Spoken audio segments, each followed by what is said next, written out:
Dragon of the East, Falcon of the West, Lion of the South, and Wolf of the North. Out of these four, two come from beyond Mondstadt. The Dragon of the East, the Valen, who was born from a convergence of elemental energy in the heavens. What's up, baby girl? And the Wolf of the North, Andrius, Dominator of Wolves, who came from beyond Tevat from the Northern Wastes. In this week's episode, we're going to be going over the drops, mechanics, and lore of the Dominator of Wolves, Lupus Boreas, on this week's episode of With the Bosses. We're going to start with its location, or in this case, how to unlock it, because even if you go to where it's located, which is on Wolvendom, north of Dawn Winery, you're still not going to be able to fight it. So in order to unlock it, you need to do Razor's Story Quest. After you do Razor's Story Quest, then you can fight it whenever you want. But Andrius is a weekly boss, which means you can only claim its loot only once a week. Speaking of, the loot that it drops concerning gemstones is agate, topaz, and jade gemstones from the lowest to the highest, depending on what difficulty you fight it, which in this case will depend on your world level. Since Andrius doesn't really fight in a domain, its level will be directly correlated to how high your world level is. The lower the world level, the less valuable rewards you're going to get. And now concerning the special drops that it gets, concerning its unique drops, would be the following: a Tail of Boreas, a Ring of Boreas, and a Spirit Locket of Boreas. And these will be used on the following characters' talent ascension materials: Chi-Chi, Venti, Shinsho, Barbara, Kuching, Klee, Mona, Fischl, Kaya, Ningguang, and Sucrose. And now we move on to the mechanics of Andrius, Dominator of Wolves. So starting off with its abilities, we have Iceborne Vessel and Windhone Tethers, which basically means it has ice and anemo immunity. So I recommend switching out any characters which are either anemo or cryo, unless they're healers and you got no other option. This attack has two forms, normal and cryo-infused. Andrius will telegraph whether it's going to be a normal attack or a cryo-infusion based on if the ground underneath him begins to form with ice. If you're immobile, you can't dodge it, I'm sorry, unless you got like a shield. What? For this move to activate, you have to be at a set distance away from Andrius and he will pounce on you. If you get hit, you'll be inflicted with cryo damage. What? Welcome to the rice field. Hey.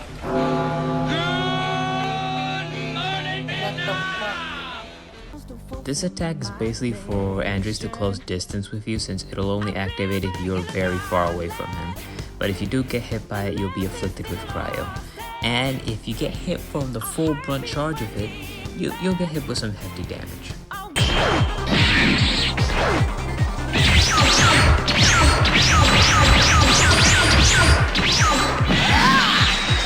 This phase of the fight is triggered after Andrius' health is reduced down to 55% or after a certain time has elapsed.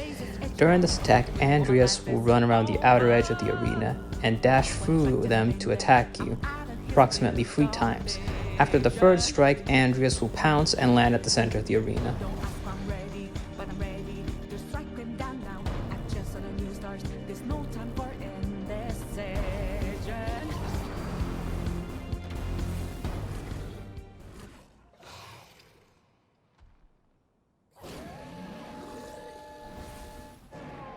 Oh my god, watch out! As we reach the second phase of Andrius' boss fight, he'll begin by casting down a shower of icicles at you, which will put the cryo effect on you. Although it does make you a lot slower than when affected by cryo regularly. During this attack, he will retaliate if you are close, but it's still possible to do damage to him. With the Phillies, there goes a couple of plows demonstrating what I said. For this one, I'll put a 2-in-1. This is the attack, and there's also another one which he uses an animal swipe. I'll put that as the same attack since it does serve the same purpose, only one is anima and the other is cryo. And this serves another purpose. You see those crystals that are on the outside of the arena? Well, they're for you to use. If you destroy them, you get free energy. And the only way to destroy them, well, the most easy way to destroy them is by using that attack that Andrius uses and direct it towards those crystals.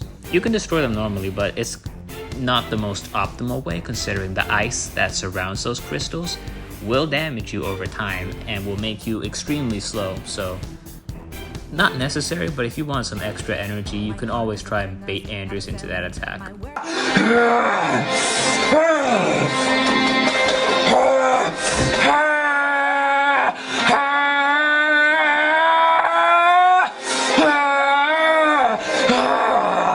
Okay, so this is Andrius' special attack, and it's basically the power of the Wolf of the North right there, and it's a pure animal AoE blast. The farther away you are from it, the more damage you'll receive. So I recommend you just stay close to it, and you should be fine. This last attack is more of a last resort, where basically Andrius summons wolf pups to attack you. This usually occurs when Andrius reaches 15% of his health, or if enough time has elapsed during the battle, and the wolf pups will increase in frequency as the battle continues.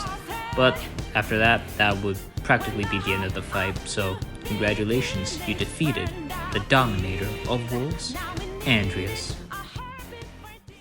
Legend tells of a lone wolf that roamed a barren wasteland far, far away. Once, he had been king of his pack, leading them in the hunt, in battle, and in the search of a new home. Now, the sole remaining legacy of those days were the scars that covered his body. This wasteland is said to be a land beyond the dominion of the deities, inhabited only by the grotesque ghostly remains of fallen gods, where the former palaces of the ceiling now stand empty. So when the solitary old wolf passed by a great palace and heard the sound of music coming from within it, it caught its attention. The wolf stepped inside the great hall, trod across the overgrown weeds, and passed by a broken sarcophagus on which a portrait of the deceased ruler was still clearly visible. Finally, he came to an inner room, where he saw a fair maiden strumming at her instrument. Her skin was ashen white, and her head was bowed down, her slender fingers gently stroking the fragile strings of the lute as she played a long, forgotten, and mournful melody. The wolf sat down in front of the pale young maiden and forgot all about the pain of hunger, thirst, and loneliness for a short while, as it listened in silence to her song. The tiny sealies playing in the forest were also drawn to the young maiden's tune and flocked to her to pay their respects. Much later, this wolf was given powers by a god of whom we do not know, only that it is a very ancient god, and later this wolf found its way to the vat, and now we know it as Andrius, Lupus Boreas, and he instilled a great frost over the region. During that time, Drunkards, the god of storms, ruled over Stormterror's lair, also known as Old Mondstadt. Conflicts between the two arose, but Andrius could never make any advancements on Drunkards, as he was impenetrable under his wall of storms. Much later, after the revolt of Old Mondstadt, Andrius came to realize that his frost did not nurture life, but instead destroyed it, and so rejected the offer of archonship by Celestia, and instead chose to pass away and reject his mortal form and become a spirit in order for the lands to grow and nurture. Although Andrius lacked a physical body, a part of Andrius' spirit and power took on its current icy form, made out of ice and wind. However, this form is incapable of harnessing his full abilities. Later, Andrius would eventually become the leader of a group of wolves in Wolvendom, while continuing to accept abandoned infants into his pack. Andrius is a very old god, almost as old as the Archons themselves. From coming from beyond Tevat, from the Dark Sea, to meeting a Seelie, which suspiciously sounds a lot like Columbina, but then again, Seelies were known to like music and whatnot, so that's probably just me being all tenfold and everything. From gaining powers of a god, from an ancient god of which we know nothing about.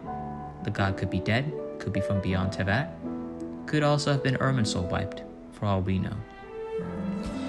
To clash with Drunkards, to eventually sacrifice his body in order to nurture Mondstadt and life itself, to now leading a pack of wolves in Wolvendom. Now, that's the story of Andrius, but I like to add this little tidbit here.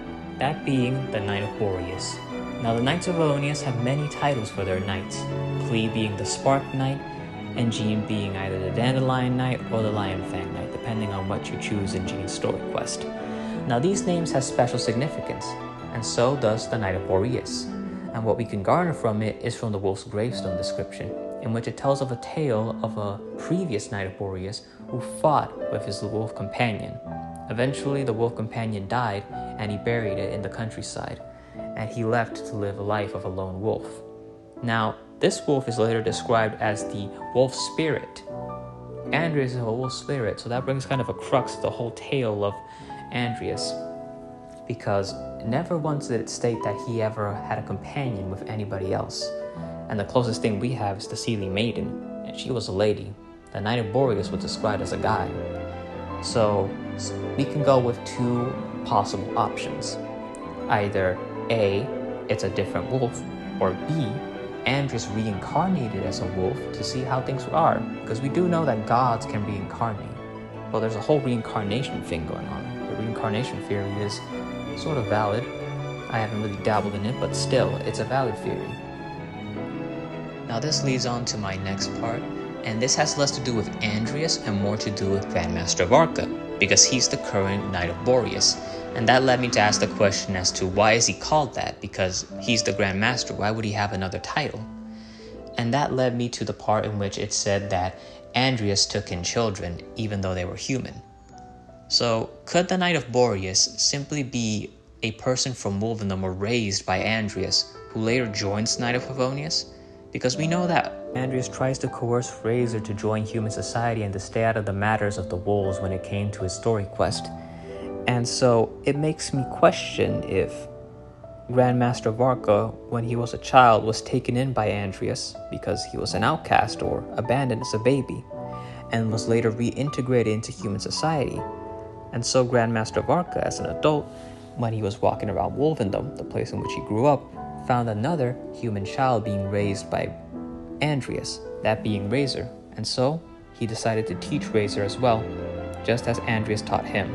So this would mean that a Knight of Boreas is simply a knight which was raised under the teachings of Andrius, the dominator of wolves. And if that's the case, that's kind of a problem in a more, more social aspect of Mondstadt, because if you have a whole class of knight, which is mainly classified by being abandoned as a baby and raised by wolves, yeah, that's kind of a problem right there. Like, you just let the baby get raised by wolves? Like, what's that about? But yeah, that's my crackpot theory and all we got for Andrius for today.